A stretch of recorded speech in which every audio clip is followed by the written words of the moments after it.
वो चेक मिल चुके हैं 90,000 रुपए के। और अब बोलते रमजान में आना, रमजान में गए, फिर कहते ईद के बाद आना, ईद के बाद गए, कहते बकरीद पे आना, बकरीद के बाद गया तो कहते बकरीद के बाद आना, लेकिन दे नहीं रहे, धक्के पे धक्के खिला रहे हैं। ये ज़रीना हैं जिन्होंने 2 साल कबल औरंगी नाले के गिर्द होने वाली इंसदाद तजावुज़ात मुहिम के दौरान अपना घर खो दिया था। गुज़िश्ता माह मुआवजे की बकाया रकम का मुतालबा करने वाले मुज़ाहिरीन में ये भी शामिल थीं।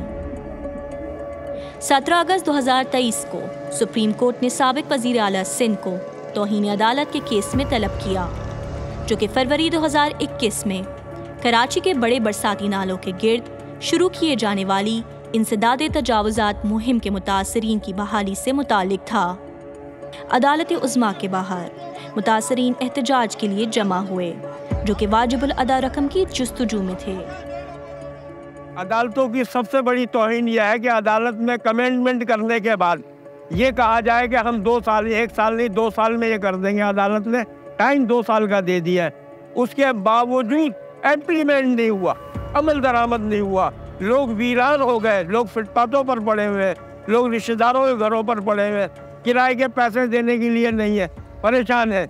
तो इसके तहत इन पर सीधा सीधा बनता है इनको उठा के जेलों में भेजा जाए।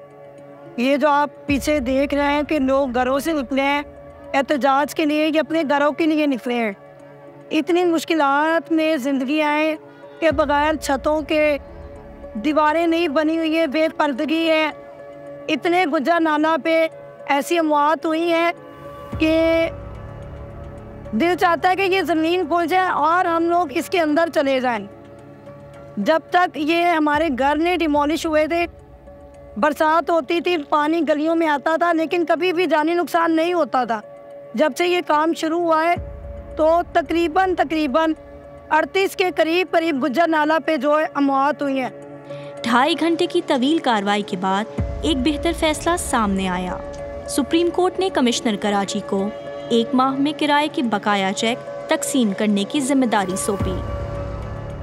एक तो उनको 15,000 रुपये महीने के हिसाब से पैसे देने थे, 2 ट्रांचेस दी जा चुकी हैं कि किन लोगों ने तो 4 ट्रांचेस देनी है। जो रह गए वो हमने यकीन दिलाया है कि हम 1 महीने के अंदर, हमने कहा है कि जी हम ब्रिज फाइनेंस कर देंगे और NDMA को लिख देंगे और ये चेक हम 15 दिन पे तैयार कर लेंगे। मजीद बरा मुतबादिल रहाइश के लिए सिंध हुकूमत ने 6,932 मुतासरा खानदानों के लिए 2 ऑप्शंस पेश किए। सूबाई हुकूमत या तो मुतासरीन को तामीराती अखराजात के साथ 80 मुरब्बा गज जमीन फराहम करेगी या फिर मुतबादिल के तौर पर उन्हें मुकम्मल मुआवजा नकद फराहम करेगी।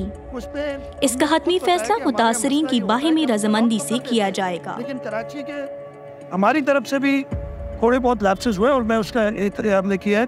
हमें एक रिपोर्ट जमा करानी थी मंथली, हम काम सारा करते रहे लेकिन वो मंथली रिपोर्ट जमा नहीं हो सकी। उसके लिए अपने माजरत भी की कोर्ट से और कोर्ट ने उस माजरत को एक्सेप्ट किया।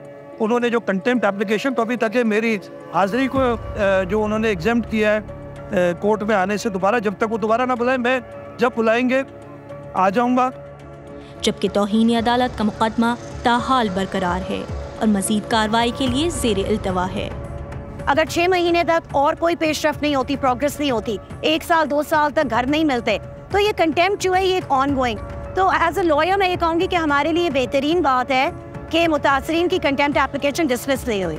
इसका मतलब जब भी आला अदालत का फैसला जो है उसके ऊपर उसका एहतराम नहीं होता, उसको फॉलो नहीं किया जाता, तो हम लोग वापस इधर तशरीफ लाएंगे, वापस अपना केस रखेंगे और फिर आला अदालत को फिर से समझाएंगे जजेस को कि इस तरीके से आपकी ये ऑन गोइंग कंटेम्प्ट है।